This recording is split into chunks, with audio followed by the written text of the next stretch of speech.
So welcome to the Friday edition of Unexpected Points. Hopefully I'm sounding okay here. I realized my mic wasn't even plugged in until right before this, but we're doing it live. We're doing it live. What was the Bill O'Reilly? I think that was the Bill O'Reilly current affairs. And we're doing it live. So we are doing it live here, folks. On YouTube, if anyone wants to tune in the future, I'm going to do these 3 p.m.-ish, probably mostly 2 p.m.-ish going forward. I didn't do one last week because, let's face it, it's getting pretty low in terms of the amount of actual, like, tangible news that we can talk about. I have a few things to talk about this week with some player releases for Hopkins, which I talked about a little bit a couple of weeks ago. And then now Dalvin Cook being added to the mix. I looked up some research, put out some stuff next week about the probability that they can have like a bounce back type of season, because both of their numbers had fallen off by my preferred valuation metric. And I could sum it up, not great, Bob. That's to sum it up for their chances of having a bounce back. So we'll talk about them. We'll talk about rule changes in the NFL. I want to talk about the kickoff rule a little bit. Try not to be too overconfident in my take, but I think some people are bowing down to the authority of special teams coaches a little bit too much in assuming that there are problems with this new kickoff rule. But we'll discuss it and keep an open mind to it. And then, of course, we'll do Q&A. So I'll go ahead and just put it in the comments here. I'll say drop Q&A here. Get on YouTube, guys. Subscribe to the Unexpected Points YouTube channel.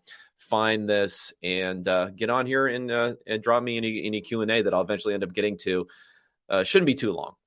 Hopefully we can wrap up my other talking points within 15, 20 minutes or so. So let's talk Hopkins and now Dalvin Cook. So the only thing I'll say about both of these releases is we don't know behind the scenes what the negotiations were like. Presumably, both players were offered some sort of, you restructure the contract, you bring down the amount, and we'll see if we can work with it. Presumably, trades were explored where, again, if they would bring down that contract amount, maybe there could have been some sort of trade, and just nothing materialized. Remember, you're trading for contracts. You're not trading for players. For Hopkins, we're talking about trading for a player who was going to be scheduled to make $15-16 million a year.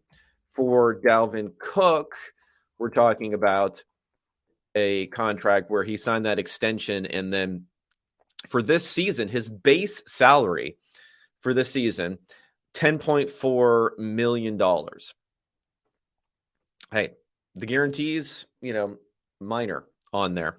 So that's what they end up doing. Having to release him there. It's just, you're not going to find a lot of guys that they're going to be paid that amount. If you go to, our friends at OTC and you look up the positional table here for running backs for this season, let's see where Cook ranks here. Let's just look at this 1 year rather than looking at the full contract amounts.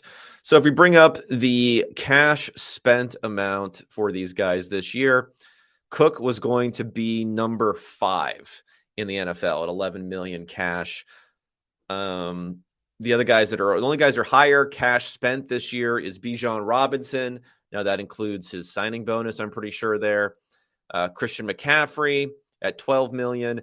Kamara at 11 million is tied with Aaron Jones, and then also tied with Dalvin Cook. So you could really say he's tied for third as far as what the cash spend was going to be this year for Cook. And then his cap number at 14 million, a little bit over 14.1 million, is only behind Derrick Henry and Nick Chubb. So whatever you think about Dalvin, that's what you're dealing with as far as his relative value. That's what the market is telling us about these running backs, how much you think they are worth or not. And I looked at Cook's career by my plus minus metric. For those who haven't read the pieces and the research that I put out on what I call NFL plus minus, I called it PFF plus minus before, back when RIP to my PFF career.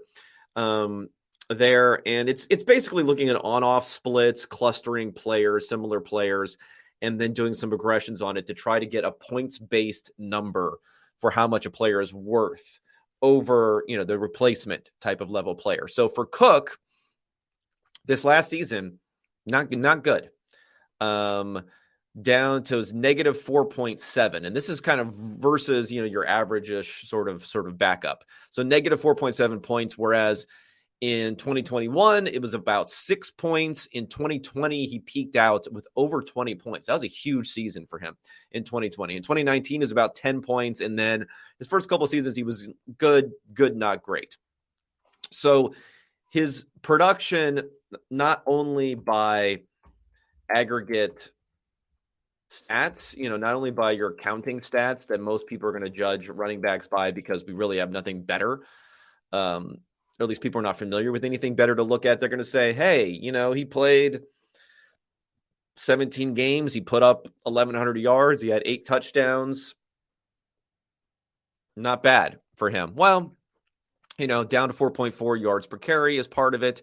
8 touchdowns, again, not great on it. And then for the receiving is concerned, yards per target receiving, about 5 yards per target receiving. So when you look at something like that, and I'm combining other metrics in here where I look at broken tackles and things like that are tracked by PFF that I can put into this metric, just not that impressive of a season for him. Definite fall off for him.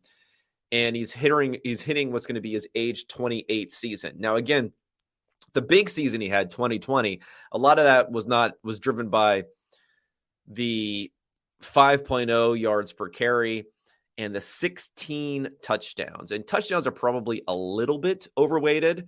Also 6.7 yards per target there versus 5.3 in the most recent season. So more efficient catching the ball too. And so a lot of that, though, is maybe a little bit overweighted because it's looking at his ability to score touchdowns there, and you get a lot of EPA for that final yard getting into the end zone. And that'll filter through to this points-based formula for him. But basically what I would say is if you're looking at Cook and you say, oh, well, 4 straight Pro Bowls here, he hasn't really fallen off. No, the numbers have fallen off some. And when you combine that with the fact that we just know running backs entering their late 20s have a severe fall off, it's going to be difficult to justify keeping them on that top-notch type of contract. And what I did was I looked at other historical numbers, and I said, Cook was relatively young entering the NFL, but Cook right now just completed his 6th NFL season. So if we look at other running backs in the past, and including everyone here, not just guys who have fallen off to see whether they can come back or not, but looking at anyone in the last 10 years who is entering their 7th season or later for running backs, what's the best NFL plus minus number that we have? Well, there are only 4 seasons for guys who are in their 7th season or later. There's only 4 years, 4 individual seasons out of 123 where they produced at least 10 in plus minus, 10 points in plus minus. Mark Ingram in 2019. I don't know what you want to say about that one. I think that could have been that's the Lamar Jackson effect, right? Let's look here. I'm assuming that was a Ravens season. Let me just confirm before I start spouting off here. Yeah, that was the Lamar Jackson effect. He had 1,000 yards and averaged 5 yards per carry. But that was one of those years where like everyone on the Ravens had this insane yards per carry. If you took their yards above expected based upon the model formula where they look at where all the defenders are and the offensive players are, and you try to get their expected yards, there was this weird thing, which I don't think was captured properly in that model, where all the Ravens rushing backs are always super high on that. And, including Mark Ingram. So we have that Ingram season in there, and that was his age 30 season. So that's a couple of years older than Cook right now. So we have that season who falls into this. We have Dion Lewis in 2017. So I guess that was with the Titans then. So Dion Lewis, 2017 season. Oh, no, that's his last season in New England. He was still in New England there. Was it 896 yards rushing? Played all 16 games, 5.0 yards per carry, and yards per target over 6. So a very efficient season there. So that one for him. Although, again, it's one of those things where it wasn't really his 7th season in the league because he had missed so many years, but it was his 7th year post, like if you count his rookie year as year 1, then it was year number 7 because it was 2017 when he came into the league in 2011. But he had not much mileage to that point. To that point in his career for Lewis, he had, let's see here, 140 carries total. And then in this one season, he had 180 carries and an additional 32 receptions that year. So we have that season from Lewis. The Ingram to Lewis season, LaShawn McCoy in 2016. That was his 8th season in the year. And that's really it. Nobody else stacks up here. Jerick McKinnon last year came close. Mark Ingram another year came somewhat close. But really, you're just getting pretty meh production. You're not getting these big production numbers. And you have a lot of guys who have severely negative production who were formerly good players here. I mean, Le'Veon Bell had one of the worst years as far as plus minus is concerned in 2019 when he eventually, played that season with the Jets. Some other guys in here who kind of fell off a bit when they hit that point in their career. Melvin Gordon, a pretty ugly number last season, and that was his 8th season in the NFL at that point in time. So he fell off quite a bit here. David Johnson, another guy who fell off a ton after having a big year before. That was his 7th NFL season 2 years ago in 2021, where he had a big negative number. DeMarco Murray in 2017 with the Titans. That was his 7th year in the NFL, and he fell off a cliff and really never came back for there. So Cook is just right on the precipice of this area where the running backs fall off and they don't come back. The thing you could critique the Vikings on here, and the Cardinals to a degree too, is the timing of the release. I just don't we knew there was no way they were going to not release him and save the cap space here unless they could get him to write down that number a lot. Knowing how their negotiations have gone in the past, knowing the agent for Cook, I think the guy's name is Zach Hiller, very aggressive agent. I'm sure he's out there. I don't follow him on Twitter anymore, but I'm sure he's out there touting how the team, falls apart whenever they don't have Dalvin Cook in the lineup, because that's what he would do in the past. They probably just weren't going to be amenable to taking a cut the entire time. So knowing that, Vikings probably should just let him go earlier, because I do think this is the toughest time in the cycle to make a trade. It's the toughest time in the cycle for players to be signed somewhere else, because you have free agencies come and gone. So everyone thinks at least that they've upgraded it at all these different positions, and they think the positions that were solid last season will continue to be solid here. You have the draft. You have undrafted free agents that you brought in. It's the one most optimistic time when teams are looking at their roster. They're more optimistic right now than they are at any other point in the cycle as to what will actually happen. A lot of these running backs and wide receivers on teams are going to flop. A lot of them are going to get injured. A lot of them are just not going to be ready if they're rookies, but we don't know that at this point. So laying out big money or big guarantees for Cook or for Hopkins, and remember, for veteran contracts, after week 1, the whole thing becomes guaranteed. So signing a big contract, there's no real way, if you're going to bring someone in like Cook or Hopkins, that you can protect yourself unless you're going to, again, cut them before the season even starts. And that's probably unlikely if you're bringing them in at this point. So you're kind of wedded to paying the entire number for them. There're just not going to be a lot of teams that are looking for it, especially for Cook. For Hopkins, now we look at his numbers, and I wanted to say, okay, let's look at wide receivers who are entering, I believe it's their 10th season. So let's look at Hopkins, because Hopkins just completed, he just completed year number 10. in the NFL. So we're talking about the 11th season here. So if we go 11th season and on, and we don't have the biggest database here when looking at that for these numbers, we only have 42 seasons that I have to look at in my database here. But only 2 of those seasons I have guys who put up more than 10 and only barely more than 10 in plus minus. Who those years? One, Ted Ginn, 2017, and then another one in his 11th season. And then in Antonio Brown's 12th season in 2021, he had about 11 points added in plus minus and a pretty good per game number, really, really strong per game number because he only played 7 games. So that was really the only outstanding season that I have here over about the last 10 years. Well, it's a little bit less than 10 years, but it's more like the last 6 years because it's looking only at players who are old enough to qualify here for guys who had really, really efficient season. And it's really just Antonio Brown over those 7 games in 2021. And Ginn was okay over a full 17 games. Some other guys had some sparks. Deshaun Jackson in 2019, he did okay for a few games, but that's about it. Everyone else is very low. T.Y. Hilton was okay last year for the Cowboys in his 11th season. But, guys like Hilton that we're looking at, people think he's completely over the hill. Well, not completely, but they're pretty sure, he's over the hill at this point. That's the same. Last year, T.Y. Hilton is the same year that we're talking about for Hopkins. Now, Hopkins was younger coming in, so he has a little bit of an age advantage there. But still, that's what we're looking at. And if you look at guys who really just flopped as they got on beyond their age 11 season, I mean, there are a lot.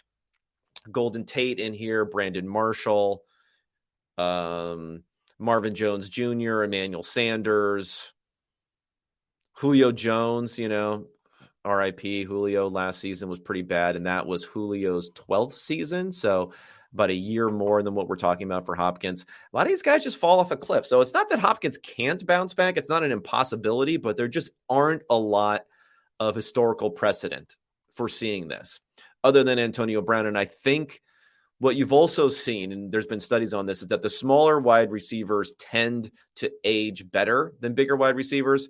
Hopkins isn't the biggest wide receiver, but what is he, like 215 or something like that? I mean, he's a pretty big. He's on the bigger side for wide receivers. Those guys just don't seem to age out as well as the smaller wide receivers do. So that's probably going to be one of the problems we're talking about here for Hopkins, and see whether someone will sign him. All right, let's talk quickly about the rule change. I want to talk about this kickoff rule a little bit, only in we don't have a lot to talk about right now. But for those who don't know, the new kickoff rule is if you can fair catch the ball in the field of play and it automatically goes out to the 25-yard line.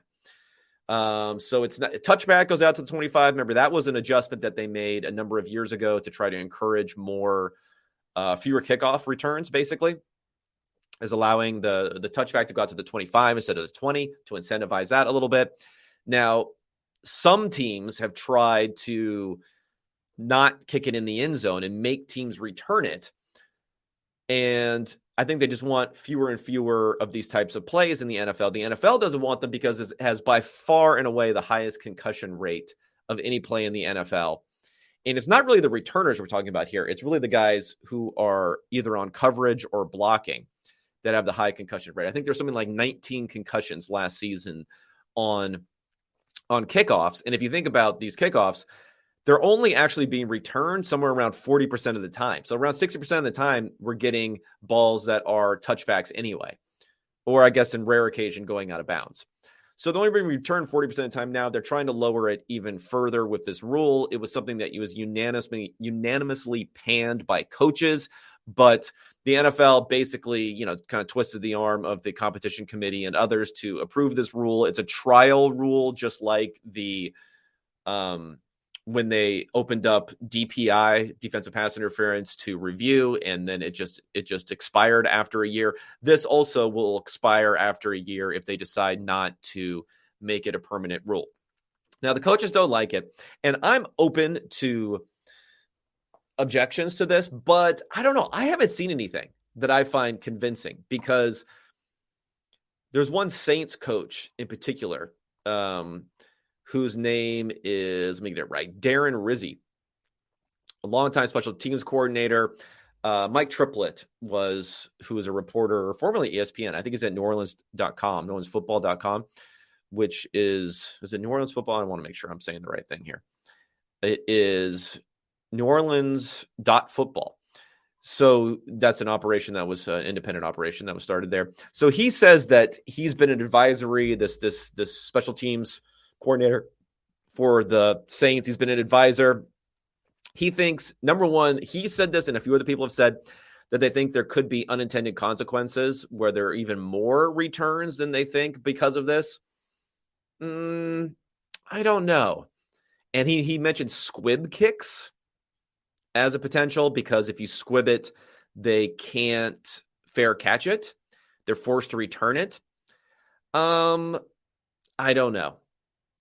There are always going to be unintended consequences, right? But the thing is, what we have here, which makes me confident that we're not going to see more returns or uglier returns or more squib kicks, we do have the fact that college already has this rule change. And squib kicks actually went down. And even now, where you're able to get a lot of hang time on the kickoff, and you have the ability to potentially, if you have a really good kicker who can keep the ball up in the air and target inside the 5-yard line, even now the average kick that's fielded right outside the goal line is taken back to something like the 23-yard line on average. Now, the median is a bit shorter. It's only, around the 20, 21. So, like, a squib kick's not going to be better than that. You're not going to be able to have more precision than that. Every now and again, an up man in the blocking lineup is going to be able to grab it. You're going to get out well past the 25. You have less control directionally with a squib kick. It could just bounce out of bounds, which gives the ball to the team at the 40-yard line. And because it's lower and there's not as much hang time, you just don't have as much time to even get down and cover it. So, I just figure squib kicks on average are going to be taken out to further than the 25. So it really, why would you do that? And again, squib kicks did not go up in college when they introduced this rule. So when coaches are saying this, and I've seen multiple coaches use this as a talking point, special teams coordinators use it as a talking point, the squib kick thing, I don't think the evidence points in that direction. Actually, I know the evidence doesn't point in that direction. Is it possible the evidence is wrong and there's something different about college than about the pros? Possibly. But I think the evidence and the logic, which is logically, these squib kicks are just going to be bad. You'd rather have teams fair catch it, is possible. The other thing that was mentioned by coaches, which I think is interesting, is because if it's a muffed kick, if you do a fair catch and you muff it, in other words, you drop it, you can't return it. So if, let's say that the ball was going to land on the 5, you signal for a fair catch, you muff it, it goes through your arms, it hits the ground, and then you pick it up. Well, you get the ball at the 5-yard line. So the thought was, because of that risk, because of the risk of having the ball at the 5-yard line, that no one's going to exercise this option anyway. No one's going to fair catch it anyway, knowing that if you muff it, you're in bad shape. I guess the evidence here that the NFL has provided, the people for the rule change have provided, is, less than 1% of kicks are muffed anyway. So it's a very rare occurrence. So that's their counter to that argument. And, it makes sense to me. So again, I've seen people sharing these comments by this Darren Rizzi, where he says squib kicks may happen. He says I don't think there's evidence that says that it's going to help prevent concussions, where, we've had a trial run on this in college and it's helped. Fewer returns. Now, it is going to be fewer returns. If you're just not into returns, that's fine. If you're into returns and you just want more of those, then yeah, it's going to be bad for that. Maybe it'll eventually play its way out of returns. The other thing that Rizzi mentions here is there are other changes, like moving the kickoff back to the 20-yard line to create more space. That doesn't make any sense to me. I know that's what they're doing in the USFL with their new rule, but moving it back is to encourage more returns. And the USFL does that, but the USFL forces teams to line up in a way where the blockers are closer to where it's being kicked off and have to run back simultaneously so they don't slam into each other in the same sort of way. But the USFL is getting like 90% of the kicks are now being returned versus 40-something% in the NFL. That's for more returns. That's probably more concussions. I know the USFL has said that their injury rates have been pretty good. I don't have all the data behind that to say whether it's true or not. But that seems to me logically to be like counterintuitive and probably not correct. Like making it a longer kickoff, I don't see how that's going to make anything safer by giving more room to the guys. I don't see it. I don't see it. It's just going to have more returns. Again, 90-something% of the kicks are being returned in the USFL. Just that by itself. So even if you lower the concussion rate, somehow you'd have to lower it by a factor of, 50% just to keep the number of concussions the same, because twice as many kicks are going to be taken out on this one. But it's a one-year rule and it's everything else. So I would say is before you just say, oh, coaches are upset about this. And again, the talking points here, if you just think a little bit logically about this, the talking points don't quite seem to hold up.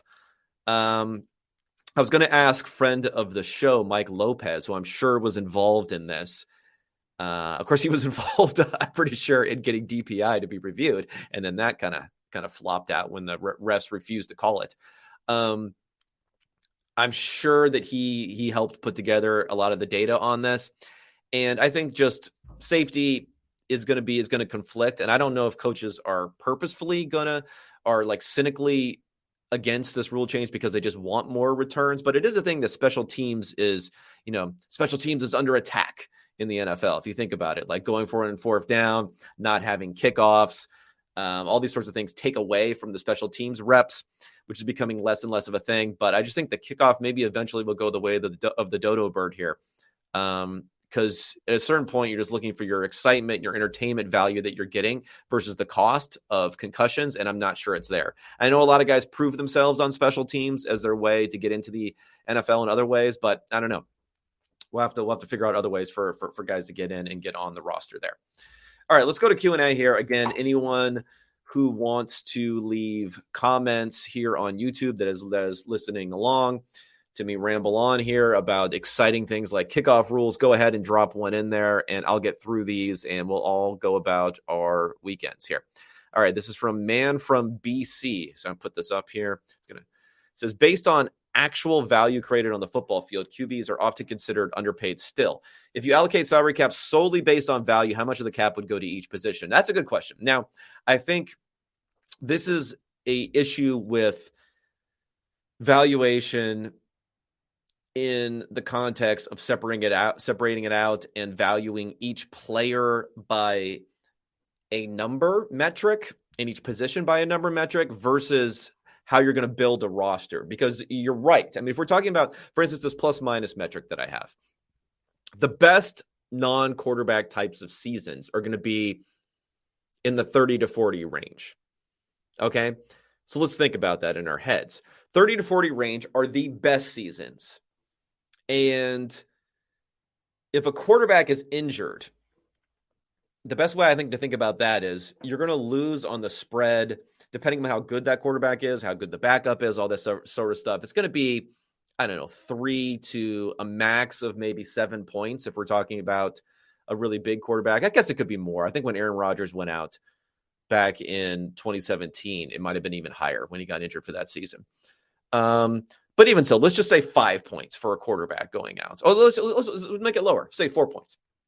So 4 points is like the predictive amount for a quarterback going out. So 4 points times, say 16 games rather than 17 games because quarterbacks are going to miss some games. So then we got 40, we got 6 times 4. So that's another 24. So we're talking about 64 points. So that's already way more than the biggest NFL seasons that I have for other positional players. And those other positional players' big seasons, that's not like a predicted amount moving forward. That's backwards looking, right? When lines are moving for quarterbacks getting injured and they move by a lot, that's forwards looking. So even if you had a non-positional player who generated, let's say, 30 something points of value last year, which is about a win, a little bit like a win, let's say a win and change, they're probably not going to do that again. Like if you're probably not going to have an outlier type of season 2 years in a row. So I think looking forward for most players, you could maybe assume at best like a point per game for a positional type of player.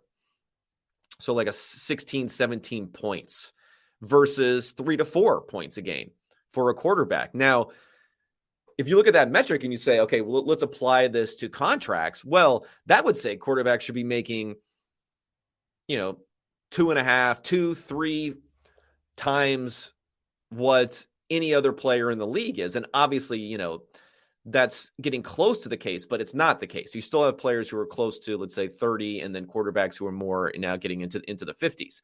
But it would say like at least twice as much.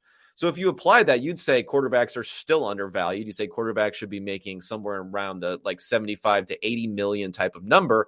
And then you should figure out over the rest of the team how to divide up the 140 million that you're going to have left over at that point. I still think we probably should be closer to that than we are in the NFL as far as paying quarterbacks, but I get it that because of the market dynamics, you're not just going to be the one team to go out and do that, especially when you have quarterbacks. You can use the franchise tag, you can do these other things that the way they currently are. But yeah, no, I would say relative to, if you look at that pure points basis, quarterbacks are still going to be undervalued. And as much as people want to say it, that's not the case, or think that these other positions are worth a lot, just look at the betting markets.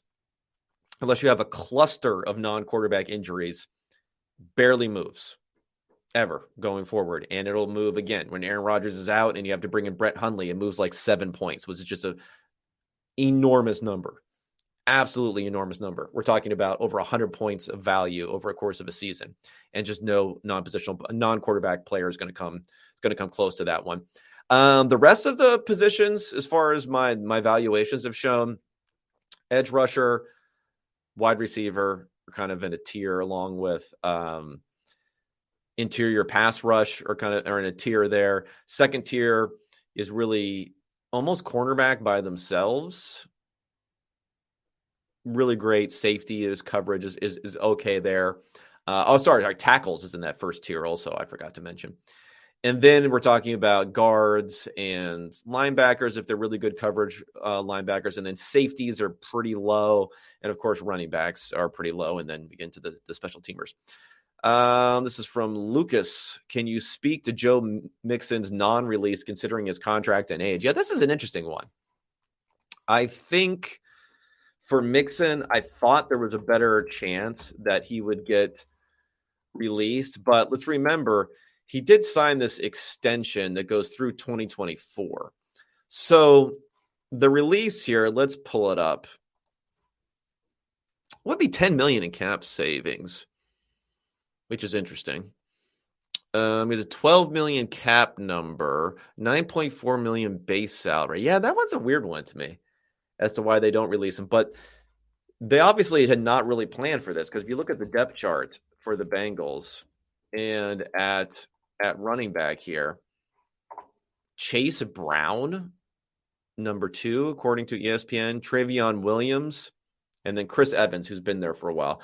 Yeah, they got nothing there. So they're kind of just planning on rolling forward, I think, here with Mixon. Maybe this would probably be his last season, although, yeah, no, there's really no guarantees here. So I'm kind of shocked, honestly. They just have to eat the cap.